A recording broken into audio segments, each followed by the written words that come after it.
everyone. Thank you for joining us tonight. You're all I'm Kerensa Cadenas, and I'm a writer, and I'd like to welcome Demi Moore to the stage to talk to us about it.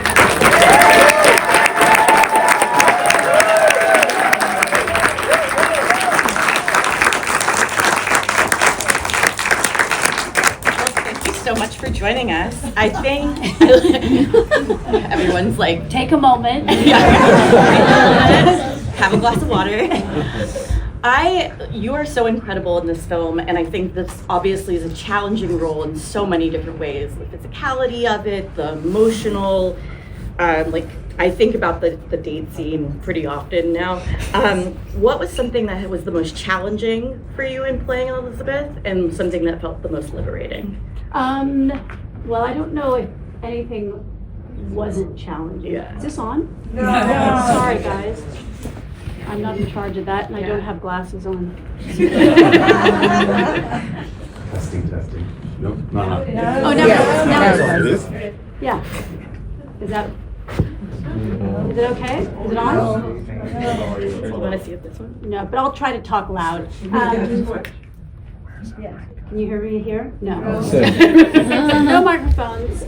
So I think there were challenging aspects to all of it.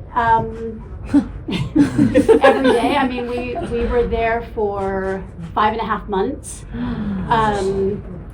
Obviously, the prosthetics, I sat in the chair anywhere from 6 to 9.5 hours. And, that's definitely an easier read on the paper.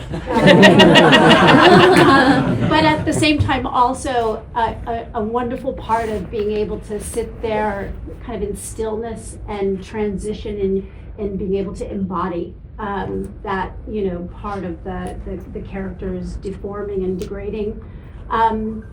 And the liberating part was, I think, part of, one, being able to, and the challenging part is being able to do something that I knew wasn't about being shot in the most glamorous or flattering way. That, in fact, I got to show up and look like shit. And that there was something that allowed me on a personal level also to find greater acceptance of myself, which is part of what really moved me to want to do this, which is exploring that idea of the violence that we hold against ourselves, the way in which we can be such harsh critics. That moment, as you were talking about, that scene of compare and despair and true, depths of self-loathing. Yeah. Well, how was it working with Margaret? I mean, you guys obviously are one. But how was creating that connection and that relationship with her? Because obviously she has just as much, if not maybe more gross stuff at some point. The beautiful thing, and you never know this when you're about to work with someone that you've never met, is that I had worked with her mother in one of my very first films, St. Elmo's Fire. And Margaret knew my daughters, and so when we met, I felt like we also already had a connection, but I also think we were able to connect in a way in terms of how we work together that we didn't even really have to have a lot of conversation. I think we both approached things very similar, and I really trusted. She's working. Is it? And just the mere fact that Coralie was casting her, I already knew what she was going to bring to the table. So, and I think we obviously had a lot of vulnerable scenes. She's falling on me nude. We really had each other's backs. I think we looked out for each other. Like, can you move that arm a little bit over this way? So it was, I think it made the whole experience, I think it grounded both of us to have each other. What kinds of conversations did you and Coralie talk about? You mentioned this kind of violence of the self, and I know she said in interviews that one of the reasons why the film is so graphic is that violence that she felt about her own self. Was that something that you guys discussed while filming? I think, Coralie's, this is a very personal story, and I think she's even said, which I can say is somewhat accurate, I feel like in many respects Elizabeth is Coralie, And Margaret's character is that girl from the 90s that she felt she was always pitted against. And so most of the conversations are of really kind of making sure that we were all on the same page all took place before. We met 6 times before she kind of gave me the offer to do this. So she's very thorough and detailed in that way.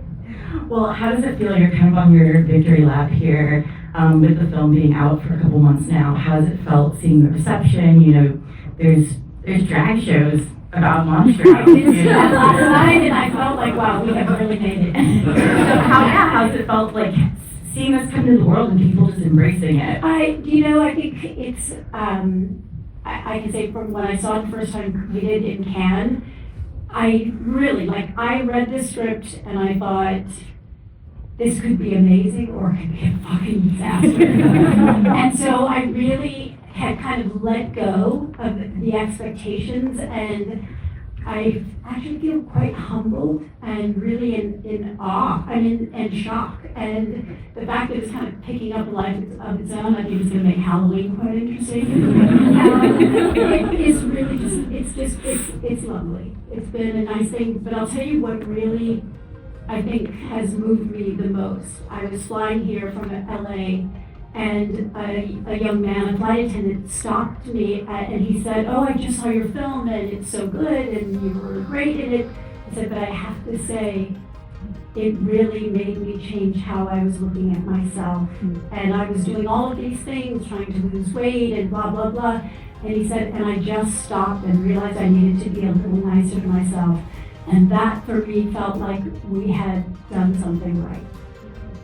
Well, thank you all so much for joining us tonight. Thank you, Demi, for And joining remember, us. the better you is